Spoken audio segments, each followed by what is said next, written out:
If any of you have trouble falling asleep at night, if you have difficulty, I suggest 2 papers to read that will help you sleep well. One is our Roadmap to Interstellar Flight, which is about 70 pages now. That'll definitely put you to sleep. And the other one is a paper we posted last Friday on this program, which is the one I'll speak about. That's only 50 pages. That'll also put you to sleep. Originally, the program was going to be a search for terrestrial intelligence called the STI program. We concluded there was none, and so we abandoned the program completely. Okay, so there's a paper on the archive, which you'll find. Oh, there it is. Okay, so check it out. That has plots and equations up the wazoo, which unfortunately I want to do.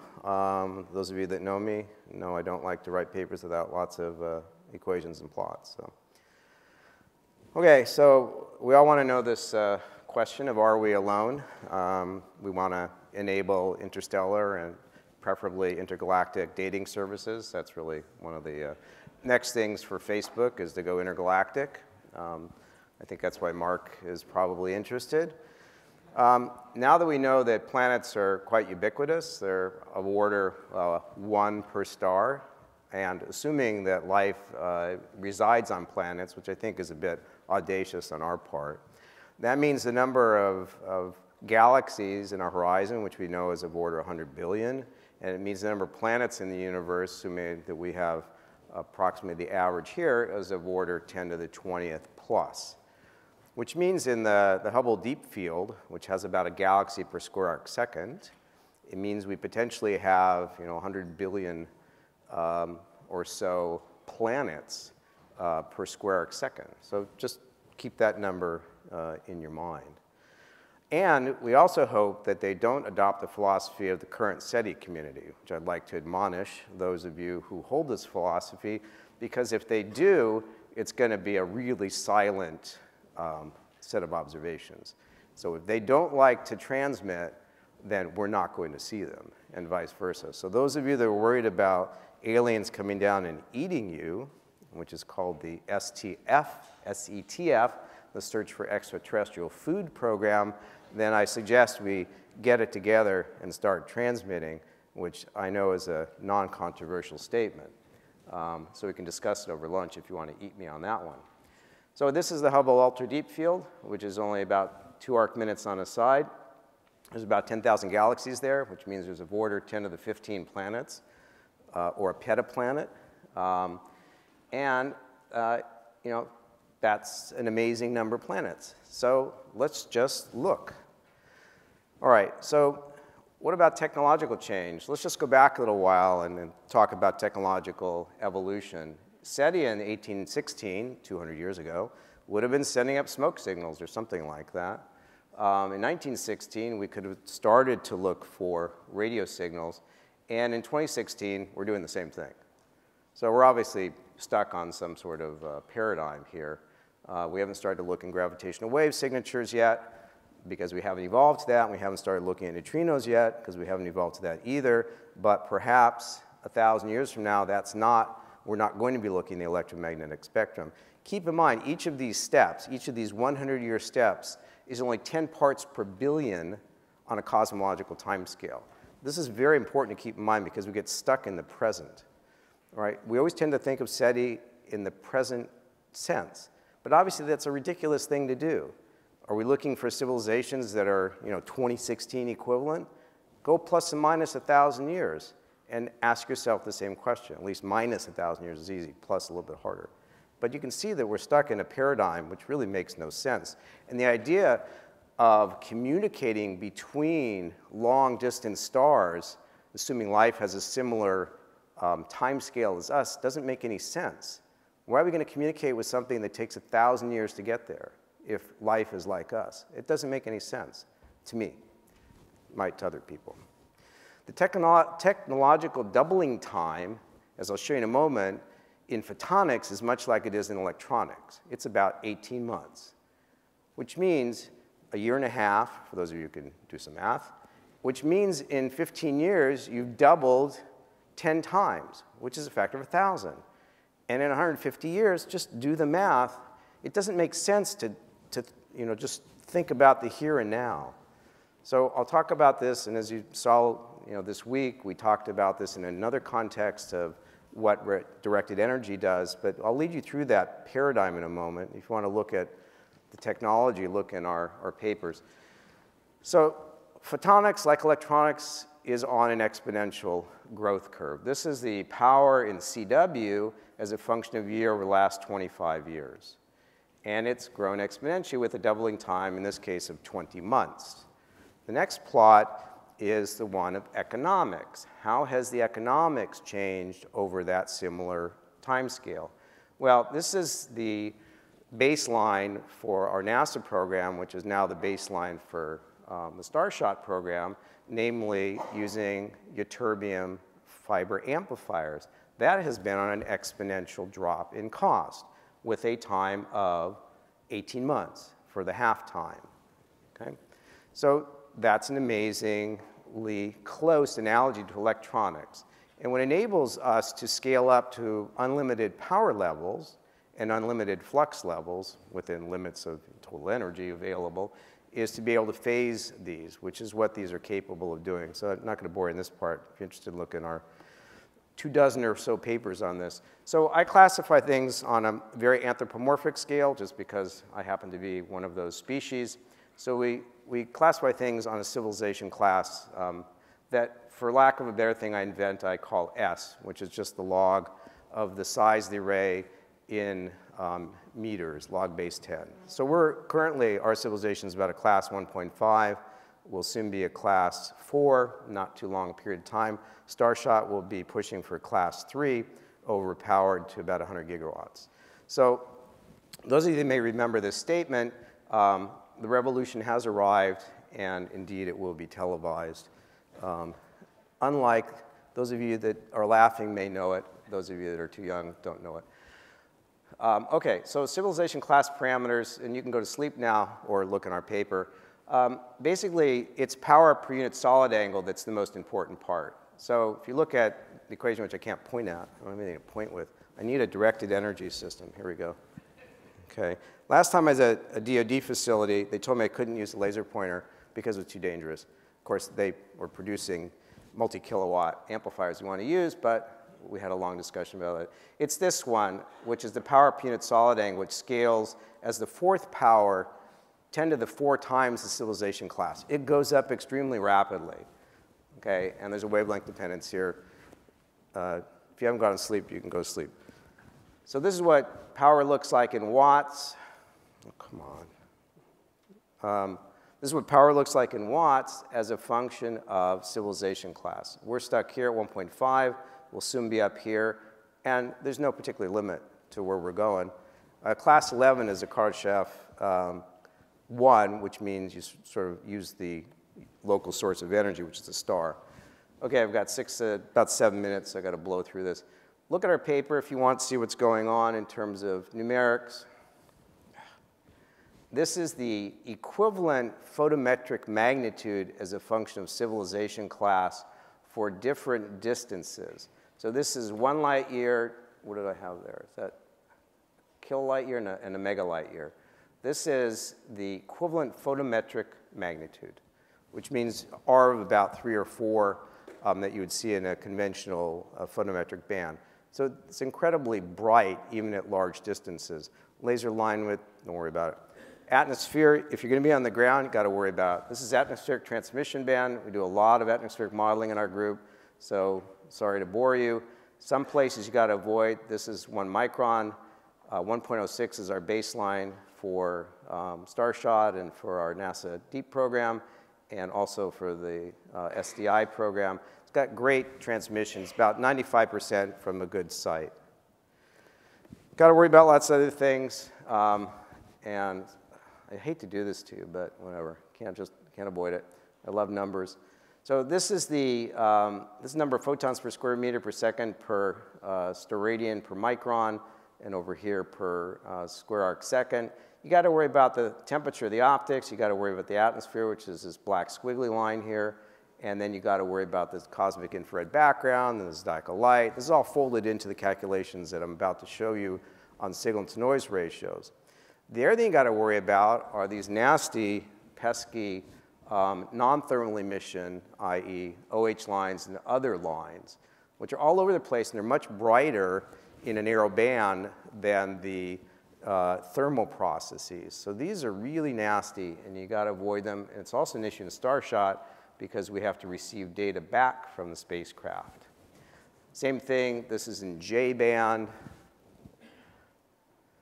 If you go into space, things get somewhat easier. You avoid the atmospheric issues, but you still have the CIB and the ZODI, which are shown here. And you still have to deal with the temperature of the optics. But you can see by the time you get to a micron, the optics can be easily handled, and you're dominated by zodiacal light. That's your dominant background. Cosmic infrared background is subdominant in this case. So we ran a full lambda CDM model, used a concordance model in the calculations. So there's a full cosmological model in what I'll show you. I won't bore you with it. The upshot is that we can see all the way across the horizon with the technology that we're about to deploy, if another civilization was like ours. At roughly a redshift of 1.5, you can get about 10% of the total volume that makes sense. By the time you get redshift of 20, you've basically seen it all. And then you have to ask yourself, where does life form anyway? And that I do not know, although one can make reasonable assumptions about it based on our own evolution. There's a full signal-to-noise calculation in the paper that takes into account the ZODI, the CIB, the detector, quantum efficiency, the read noise, dark current. It's all in there, gory details. Signal-to-noise ratios are enormous. This is signal-to-noise as a function of distance in light years. That's out to 10 to the 10 light years. This is in luminosity distance. It's basically across the entire universe. And these are different classes of civilizations. Again, we'll soon be a class 4. We'll be a class 3 with Starshot. Actually, we'll be very close to class 4 because we're overpowering the class 3. So enormous signal-to-noise ratios, which means you just stare in one direction in the sky with a 1 square degree telescope, and you're looking at not a few planets, you're looking at trillions of planets along the entire length out to modest redshift. Okay, same thing here for a space-based experiment. Let's just blow past that. Spot dwell time. You know, how do they know to keep the spot on you? Well, we don't assume they do. What we basically assume is that we're moving roughly 1,000 kilometers per second in the transverse direction, the local frame, and then we work out the spot time. So that's included in the calculation. All right, here are the only 2 plots you really need to look at. These are all in the paper too. This is a probability of detection. Here's probability, this is 1. I've clipped it at 1. It goes way above 1, meaning you see it many times, as a function of luminosity distance. In this case, this is for a class 4 civilization, which we are about to enable with Starshot.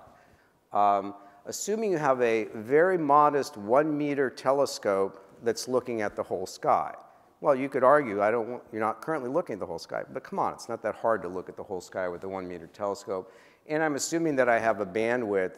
I'm simply taking pictures. In this mode, I simply take pictures. And I take it in different bands, and I look to see where the spectral energy distribution goes anomalous. And it turns out that this is a pretty good way, actually an excellent way to look at it.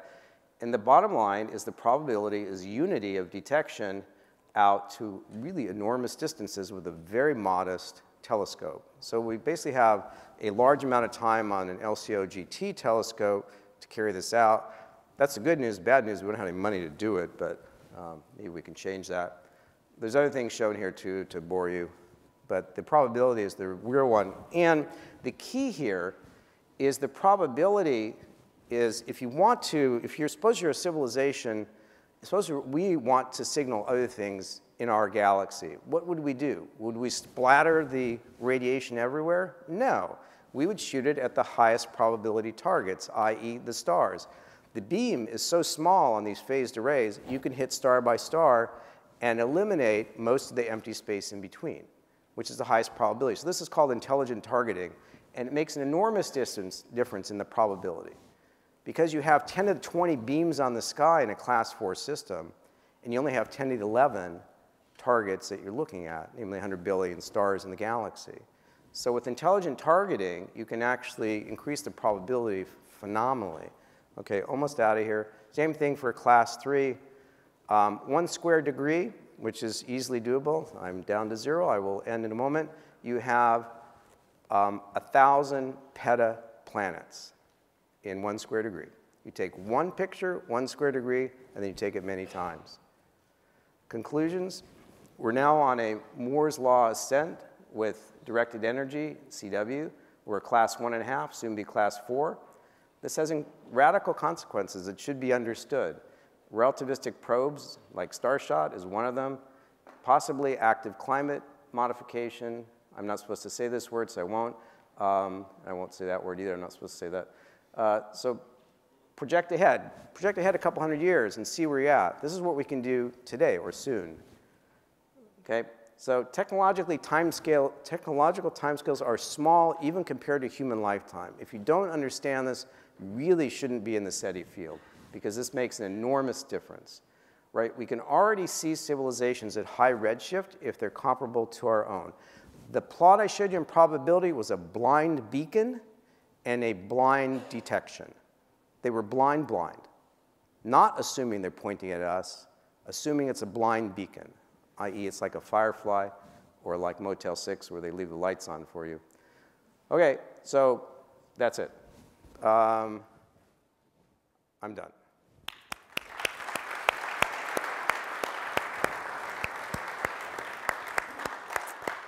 Well, I hope you're not done. I hope you will answer some questions, and clearly they're there waiting for you. Okay, go for it.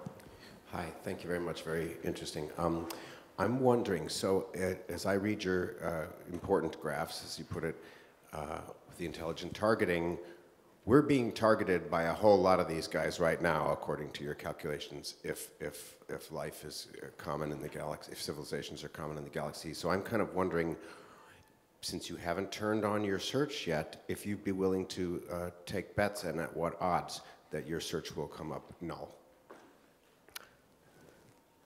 You're asking me to predict the future? Is that what you're asking me to do? No, just make a wager. Oh, a wager. Okay. Okay. Do I have to pay it before I die or no? Well, the details have to be worked out. Oh, the yeah, time fine, frame, but fine. it sounds to me like this is all within your lifetime. You just said so. Yeah. Probably before Well, you die. I mean, so yeah, it's within my lifetime, assuming there's some funding to do it, but that's always an issue. Do I think that we're alone in the universe personally? Yes. Okay. I believe we're alone, but that's just me. I'm an introvert by nature, and prone to other issues as well. Another question? Hi, Phil. I had a comment and a question. So the comment is that you're kind of disparaging about the idea of a silent universe and the sort of unintentional looking for light. And if you do the calculation, you only need a 100-meter telescope to be able to see the kind of energy that a technologically advanced civilization would put out, and you could even resolve it if it's rotating. So the thermal energy just associated with the kind of power that we consume is in fact much brighter than the optical energy that the Earth radiates. So if you go out and you look at 5 and 10 microns and let the planet rotate and sample with a 100-meter telescope, you get to see something within 20 to 30 light years. Right. You sound a lot like a friend of mine. I can't see you. You really sound like a guy I knew at Princeton. I'm not sure if you're the same person. But This is Jeff Kuhn. I know. Hi, Jeff. Okay. So my opinion on that is the following, Jeff. I love your program. I think it's Colossus, right? It's got a big name, which I love. I mean, I do like it. One of the things that the technology that we're developing for Starshot will do is allow us to build enormous phased array telescopes, which is another thing that comes out of this program, which may have enormous implications, or colossal implications, we'll put it that way. What we're saying is the following. Take a picture and look along the line of sight, and you have, in 1 square degree, of order 1,000 petaplanets in that field of view, out to a redshift that you can detect with a civilization comparable to our own.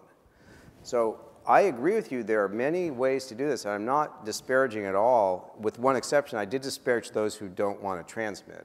I will accept that as a disparaging remark. But it's not true that I'm disparaging those who want to search for it in the thermal infrared or in the radio or in any other ways. I'm very happy to do. I agree with that. One should do that. I love Paul's work. I'm looking for nanosecond transients or any other transients. I'm just pointing out that in CW, we can now see all the way out to redshift, you name it, with very modest resources on Earth. But I don't disagree with you. I think we're actually on the same page. And in fact, the beamer that we would make for you, we'll use the other part of the time to be looking. It's really the same problem, just for receiving or transmitting. Well, we keep trying to get together and talk, so we're here together, so finally we can talk. But my question was, what's the signal that you're looking for? It's Yeah, so what you're looking for is a deviation of an SED. So if you imagine a number of narrowband filters that are modestly narrowband, you're looking for something that's anomalous in the SED. That's the real key. Okay, we could talk about it over lunch. I got to go, right? Am I done? Yeah. Okay. Actually, we can talk about it in the panel discussion. Oh, okay. So. Great. All right, thanks.